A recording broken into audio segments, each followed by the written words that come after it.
Welcome back to DIY Jeepers. Today you're going to be installing the Artec 4-door belly pan skid. To start this install off, you're going to go ahead and remove your bolt on your gas tank skid right here, which are going to be a 18mm bolt. And then you're going to go down your cross member and remove these three 18mm bolts as well. And you will remove another 18mm bolt right here, as well as on the opposite side, protecting your exhaust. And this is for your gas tank. And then you'll remove this one for transmission skid as well to get the install started. Now once you have the transmission and exhaust skid out, go ahead and just throw them in the trash can and call it a day, because they're no good. On the instructions it says to cut this gas tank skid right here along the line to get the best fit and properly install it. So right now I'm going to get me some glass cleaner and just clean it off so I can have a nice crisp line to mark when I could get my angle grinder and cut it off. Go ahead and clean it however you want to, and cut it however you want with an angle grinder or a saw. As you can see, this area is pretty tight, so I'm going to go ahead and get me a regular stick and just stick it through, just to help provide a little bit more clearance and pushing the blade away from the gas tank so I don't cut my gas tank open. So I'm going to use this to mark the outside to just give me a little bit more wiggle room.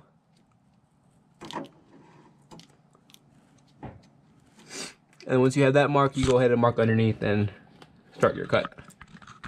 Tools for this install will be a 3/4 wrench. I have a ratcheting one just because it makes it easier. A 9/16 as well.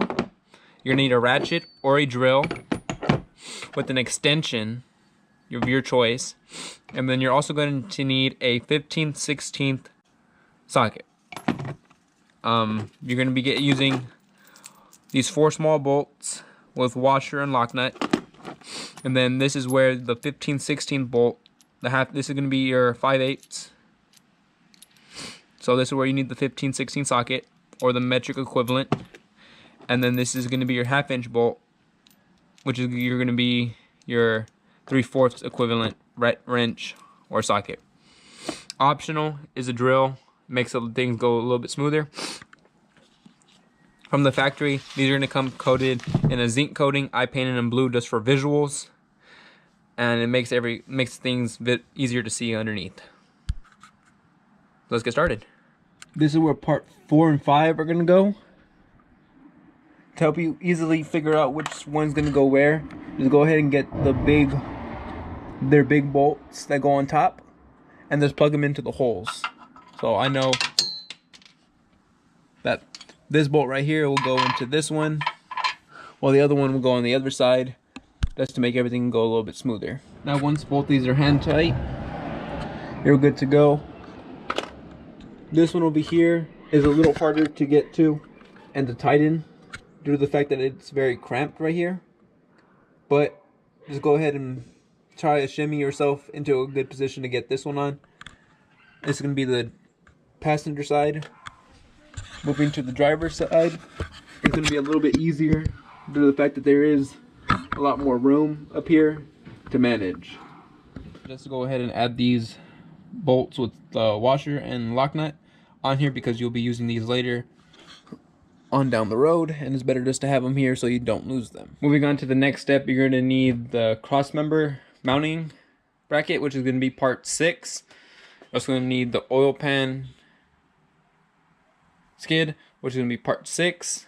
You're also going to need a clamp for this install, as well as the 4 long flatheads, as well as 2 small flatheads to connect part 6 to part 2, and then these 4 long ones to connect part 6, which is going to be this, to your cross member. And then you also need a 7/32 Allen head to make sure you put these bolts in hand tight. Now, once under the Jeep, you're going to go ahead and get your plate. Right now I have a theme going on with this blue underneath, and it's cheap and easy to do. So you're gonna go ahead and shimmy this in between the transfer case and your cross member. They're not gonna clamp together, but it's gonna be there. Now, under here, you should be able to see those holes trying to line up, which is right there. And you'll line up these holes to make sure they're all the way through, and then you'll go ahead and clamp it down to get all your long flat heads in. So now, once you have it nice and snug down with your clamp, you will be moving on to connecting part 2, which is going to be the skid that goes in front of your oil pan, to the body mount bolts, the engine mount bolts that you installed earlier. But make sure you just hand tighten everything because you're not finally installing it. Now moving on to the next step, you're going to get your 2 short flat heads and connect these to part 2, which is going to be your oil case, oil pan skid, and it's going to connect to these 2 front lower holes on the part number 6. So this is aluminum, so it is going to be a little bit easier to pick up and manage, but once I have it all together, I'll show you what it looks like. And this is what it will look like once installed and tightened. Great protection, even still allows you to get to change your oil. That's the best part. Now when installing the transfer case, you're gonna have to drill 2 holes. It's gonna be this one near the rear end and this one in the front end. You don't have to drill anything out in that hole. It's just like an exit drain hole. But when you are drilling these holes or your rivet nuts, go ahead and double check, triple check, because if you don't, you'll cause problems in aligning when you go ahead and start installing your gas tank skid in. Make sure you have everything kind of attached to everything and stuff like that to make it a lot easier for you when you're marking these holes, so you don't get any mishaps. Because when you drill and get rib nuts in, it's really hard to fix mistakes with rib nuts unless you're gonna drill another hole, and I don't think most people want to be drilling multiple holes into their frame. After you got your transfer case skid in, go ahead and install that little flat piece in. It is universal kind of, so it can go either direction, so it could be left or right, but it can't be up or down. Like, you can't have it upside down because the threads have to be facing up, but you could use it on left or right sides. Right now mine has my gas tank skid in, but I'm just showing y'all have to make sure y'all install this after y'all include y'all's transfer case skid in. So don't forget about that, because it helps support your gas tank skid on. Installing your gas tank, you're gonna have to get these brackets onto your skid plate, and then when installing your gas tank skid, you're gonna have to remove this 18mm bolt. There's gonna be 2 of them you have to remove, so it's gonna be one right here, like more in the center of the Jeep, and then one in the back, more towards the rear. When doing this, you're gonna reuse the factory bolt that is included, and you're gonna use these 5/16 bolts to attach the skid to basically the body of the frame. And so when doing this, it does help to have more than one person, because it does kind of get a little bit difficult, because when you start putting the gas tank skid on, it's not gonna wrap around. You're gonna have to snug it down on this side, and then it will squeeze the other side up and in to make it fit. So don't think that when you're installing these bolts and it's not like hugging the gas tank, it's not fit perfect. It's not gonna fit perfectly, or you did something wrong.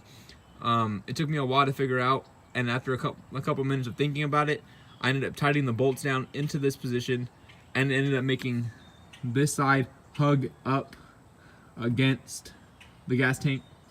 So it did fix itself, and I don't have any clearance issues and everything looks good right now. So I don't have any concerns.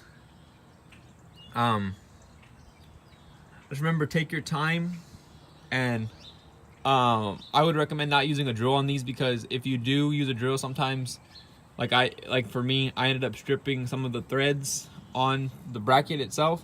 So I will have to call Artec and probably order some more and get them shipped to me, because this bracket right here that I have in the middle of the Jeep is stripped, and these nuts only going with force now. So that's not really good, because if something does happen, I have to be able to put this back on. So that's not good. I'll be calling them and ordering that soon. But now once you have this on both sides, it is gonna want to hang when you put these in. So after you get these installed in their hanging position where they're just like drooping down, you'll go ahead and go back over to this section right here. And if you remember correctly, this was the section you installed that little stainless steel plate with the threads on top, and you'll just go ahead and attach these 2 bolts. And you're going to be using the short ones for this, the short flatheads for this, so you could just get this bolt and this bolt in, and it'll help bring up the weight and help support it through the transfer case skid as well. So don't think that it's going to be just drooping in there and just getting bent. But now moving to the more interesting parts, that there is going to be a couple holes you need to drill into your gas tank skid. It's going to be this one. I elected not to do it because it's behind the tire, and I didn't feel like taking off my tire to install this. And there are also going to be 2 more underneath the inside. It's going to be right there, and then right here. I elected not to do this one because I didn't have a long drill bit to get it installed, and I didn't feel like my drive shaft out to install this.